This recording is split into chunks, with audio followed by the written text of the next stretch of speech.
What's going on, ballers? Welcome back to Talking Ball, the only place where you get NBA and NFL draft content. Speaking of which, we're looking at the Pac-12 NBA draft watch list. Some of these guys may go in 2019, 2020, but keep them on your radar for 2018. You never know who might jump. So, without further ado, going to alphabetical order with Arizona, the big man DeAndre Ayton. He's been a man-child to start the season, even though Arizona hasn't played well. Riley Atkins is a nice combo guard. The sophomore there hasn't played, but he's going to be on NBA radars for sure. Same goes with Lonzo Trier, who's a bit better of a scorer. And then they also have big man Dusan Ristic, the senior 7-footer, about 250, your classic 5-man there. And then they also have the freshman 3-and-D type potential guy, Emmanuel Akut, who's 6'7", got long wingspan, 200 pounds, so a little light, got to add to that frame. Moving on to their counterparts in Arizona there, Arizona State. The new basketball powerhouse, I guess, early on in the season. This could look very stupid later on, I'm realizing, but we'll let it ride for now. So they obviously are led by Trey Holder, the senior guard there, who just had a phenomenal game, put up 40 points. They also have the other smaller guard there, Shannon Evans, but both guards are really great scorers, and therefore you never know, could have a potential at the next level. Also, the freshman Romello White has been playing really well early, and he's got length and he's got size at 6'8", 220, so keep him on your radar for sure. Moving on here to Cal, you got the explosive junior Don Coleman, who transferred over out of JUCO.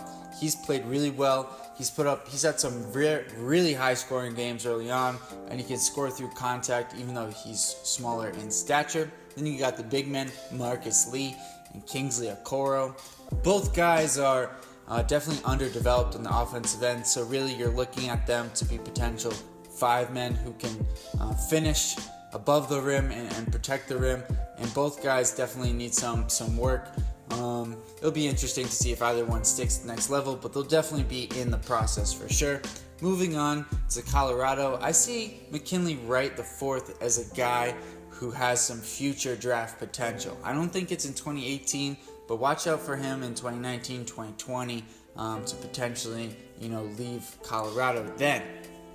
Oregon, although they just struggled with Connecticut, they have some potential guys for sure on the wings in Troy Brown and Elijah Brown. Elijah Brown, son of Coach Mike Brown. Troy Brown's the more prolific recruit, the guy who's definitely going to be a one-and-done here out of Oregon. He's been playing even as the backup point guard, so he has some playmaking ability for sure. Pritchard, I think, might be a 4-year guy at Oregon, but he'll definitely be an NBA prospect when he comes out, whenever that is. He's been, he's upped his playmaking this year, being the only guy who came back for them, and has really done a great job for Oregon. Now, Oregon State, they've got a few players as well. They got Tress Tinkle, Drew Eubanks, so they got a few guys with size there at 6'8", 220, 6'10", 250. Tinkle's the better scorer of the two, but Eubanks is also a very good scorer as well. But they both have a chance at the next level. I think Tinkle, because of his 3-point range, has a better chance. And then they also have Stephen Thompson Jr., who really has a 3-point shot. If he gets it to go down consistently, who's also an active defender, the 3-and-D potential is definitely there for him. And then you move on to Stanford here. You got Reed Travis, who's got good size at 6'8", 245 as a redshirt junior. But, he doesn't really have a 3-point game. He kind of is lost in between. He's not a 5, and so he may struggle at the 4 position with the way the modern 4 has developed. Moving on, you got UCLA, who has a plethora of prospects who are intriguing, but I don't think any of them are outstanding. I think that's definitely the theme of this Pac-12 conference prospects this season at the very least. So you got Jalen Hands, who's definitely an exciting point guard prospect, replacing Lonzo Ball, and he has potential. We'll have to see how he does this season, but he's not an outstanding prospect, I don't think, but we'll see.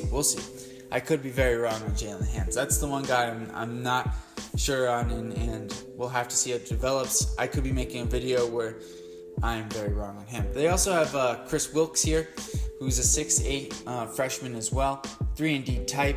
And then the seniors, Aaron Holiday and Thomas Welsh. Aaron Holiday, man, he can score. He's upped his playmaking as well this season, the ball in his hands more. Welsh is really, he's got a nice polished mid-range game for a big man. He's got potential at the next level to be a rotational big.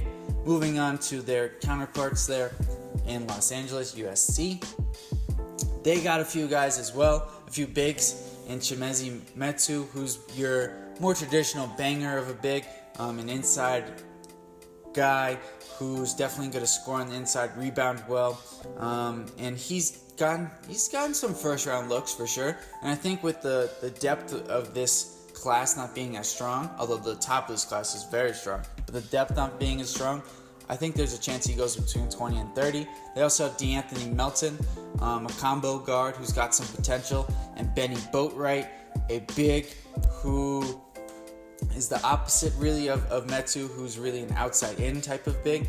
And so he's got some potential as well, but he'll have to be more consistent with his shot.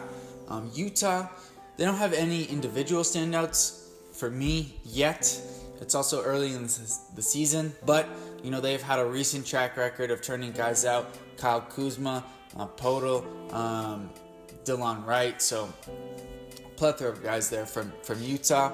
Moving on to the last couple teams in the Pac-12, you got Washington with Jalen Novell, a freshman scoring guard. It seems like Washington has a guard who can score every year. It wouldn't surprise me if this guy ends up leaving after his freshman year, gets drafted, takes some time in the NBA to get accustomed, and then eventually breaks out. It just seems like that's what happens for Washington guards for whatever reason. And he's also had a high number of steals early on this season. And then the counterpart there for Washington State, you got Robert Franks Jr., 6'7", 240. He's really exploded early this season, tripling his career averages in scoring, rebounding, and assists. 18 points, 9 rebounds, and 3 assists. About 7 games into the season, again for context, but still a very hot start for Franks, as well as the guard there, Malachi Flynn, who just put up a phenomenal performance against St. Mary's, again 6 games into the season. But, just another guy to keep on your radar. Now, I will say I'm definitely an East Coast guy, so Pac-12 is not my strength. But these are the guys who stood out to me, some of the guys I remember more strongly than others. But just to keep on your radar, if any of them have more outstanding seasons than others, I will definitely be doing breakdowns on them for the NBA draft this season. But that's it, guys. That's my Pac-12 watch list. Let me know what you think. Give me other guys in the comments list. Who do you think we should be looking for this season? Who should the Ballers be looking for? Thanks for listening, guys. I'm out.